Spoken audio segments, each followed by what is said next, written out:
Hey folks, Steve here. How you doing?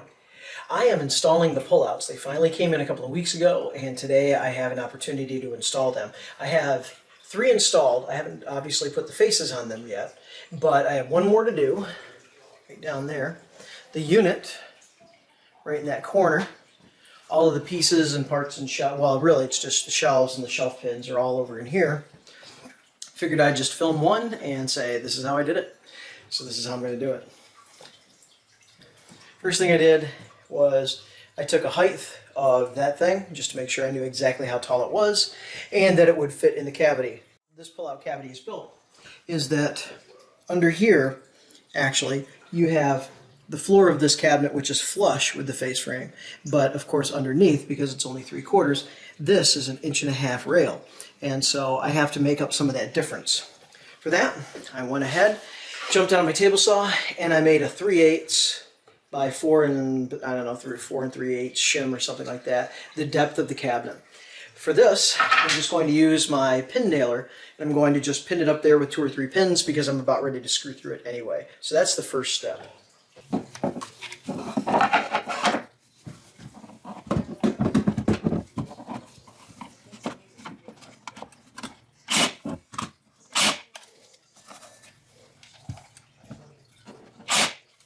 I did that with this one and it worked. So I assume this side is exactly the same. The measurements look the same, but there's always minor differences. Now I have to take the top and bottom plates with slides on them, and I need to pre-drill them and get them ready to go. If you pull this catch, it releases that detent, and then this will slide right out.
So that went pretty well, and fortunately I'd had 3 to learn on, and so that one I'd kind of worked out most of the bugs. And it's centered enough to where I can get my my drawer face on, or pull-out face. For that, I'm going to use double-sided tape, and that'll allow me to get it stuck in the right position, and then I'll be able to drill from the back and actually secure it from the back.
Well, for speed's sake, I just needed to kind of get the rest of it done, and so I forgot to continue to record. Anyway, though, here we go. So we're all set there. Come around, and I was able to get the shallow shells in, which will handle maybe 2, maybe 3 cans, depending. 2 cans, certainly. I don't know if it's going to be 3 cans deep. Now, it might almost seem like, why bother? But in this case, we were looking to maximize the storage whenever and however possible. We already had this arch detail anyway. My wife decided, hey, let's go ahead and just see what we can do here.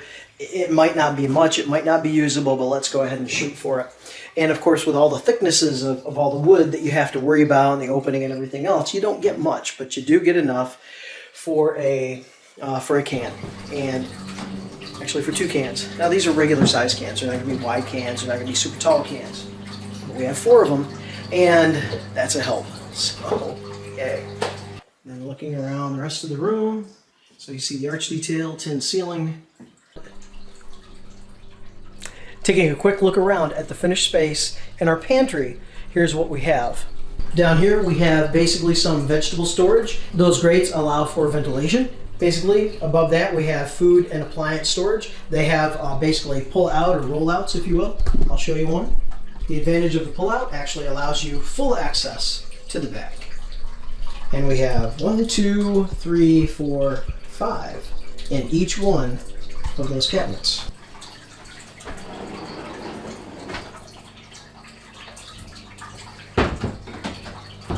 Right beside the cabinet is a freezer column. So this one has an option to where you can push it to open. So if I push, it self-opens.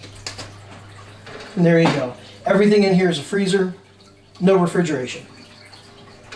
Or refrigeration to the point of where it's 0 Celsius. Over here I have what I call the cathedral cabinet. Walnut interior, walnut exterior. That is an external Cremona bolt hardware. And then this is a lighted cabinet, lit cabinet. Then we have a bank of six lower drawers with toe kick lighting, and a countertop with the standard under cabinet lighting. Nice tall uppers, all the crown detail with the riser, shadow line is intentional. Pocket door with rain glass is what they call that. And if I turn around, it leads into the dining room. And here's a little design surprise. That's part of our chimney that we were able to expose. The rest of it you see there on that side. But we were able to expose this, and we went ahead and made sure it was sealed in. So neat little design addition. I love just the varying textures. Well, with those rollouts, I believe the pantry is now complete. I can't think of a thing in here that I need to do. So excellent job, excellent job. Design-wise, implementation, installation, I had a part in that, so yay, glad it installed well. So folks, thank you very much for sticking with me. I appreciate it. If you haven't already, like and subscribe. I would appreciate that. You're helping to make the channel grow, and that is really, really fantastic and phenomenal. I do thank you for that. You have a great day because you deserve it. I will see you on the next video. Bye. Oh, ring the bell, ring the bell. Get notified when I put a new one of these up. Catch you later.